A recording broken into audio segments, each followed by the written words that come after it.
Thrill and agony, my man. And to be honest with you, right here, Amanda Hill's face. I'm just going to actually make it bigger, just real quick. Look at her face.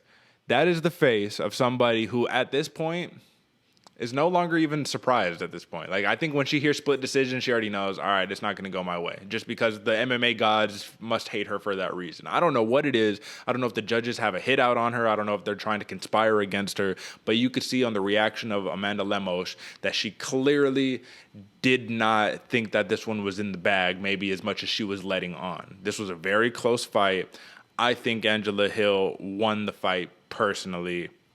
But robbery, I don't know if that's too strong of a word to use. I think the 30-27 that was the deciding factor of this fight, ridiculous. That you weren't watching the fights, and your credentials for watching fights should be taken away, because by no means could this have been a 30-27 in either direction. But aside from that, this was a really close fight, brother. And if one fighter did a little bit more in round 3, you could easily give them the tilt, right?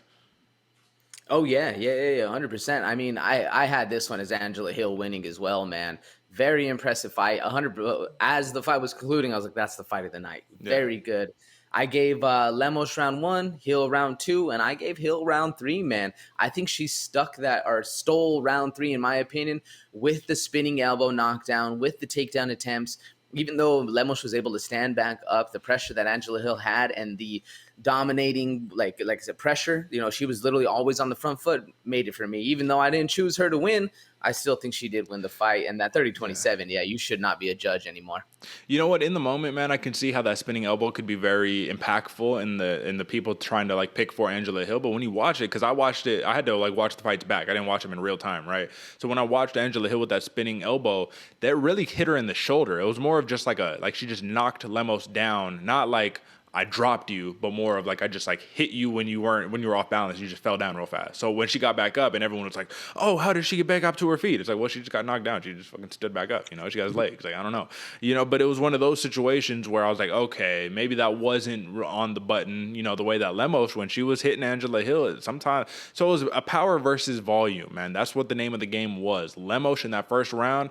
I mean, it was touch and go there when she hit Angela Hill with that front kick, and I thought she had her on Queer Street. I was like, oh no, like here we go. Like, yes, because I'm a fan of Lemos, but no, because you don't want to see this happen to Angela Hill. But as the fight went on, the crafty veteran in Angela Hill did what I said she would do in the pre-show, and she made it ugly, she made it dirty, and she made it a much more close fight than anybody would have thought, because Lemos opened as a minus 360 favorite going into this fight. So talk about no respect for Angela Hill, you know what I'm saying?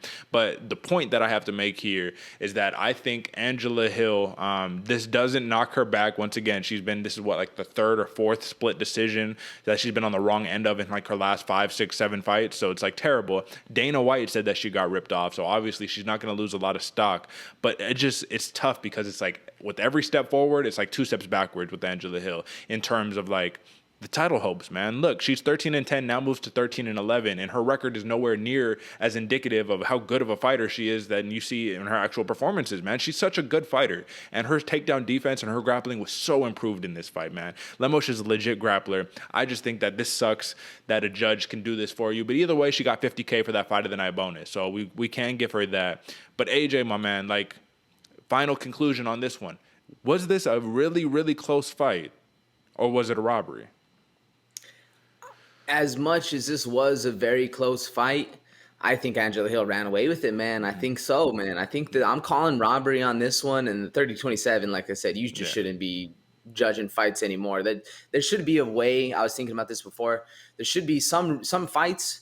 We'll see where the pressure guy wins, where the damage isn't winning. This one, the damage won. There needs to be some sort of accountability or some sort of reasoning behind all these stuff. And at the end of the day, it does just fall down onto human error or human judgment. So it's kind of hard to solidify something. Mm-hmm.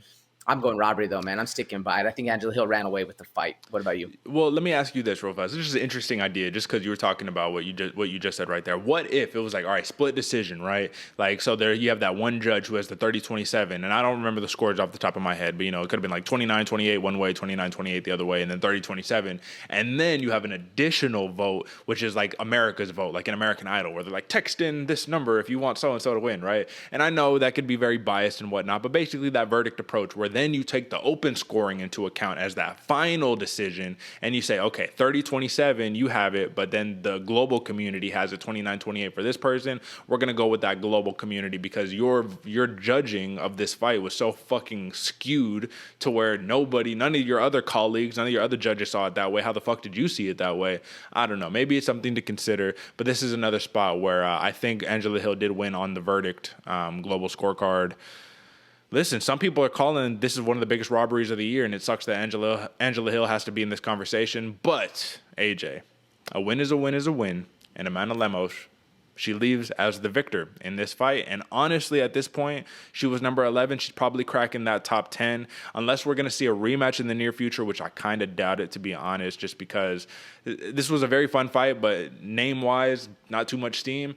I think Amanda Lemos is about to get another tough test, man, and I think that she might be able to do it. I think she learned that there's the gift and the curse of the power, man. You can't always rely on it. Sometimes you can't sit down on everything. You have to be able to touch them up. So big win for Lemos, if you want to call it that. But once again, let's be respectful. A win is a win is a win. Angela Hill will be back without a question, without a doubt, without a question. But she is getting up there. I think she's going to be 37 this upcoming year. So keep that into an account.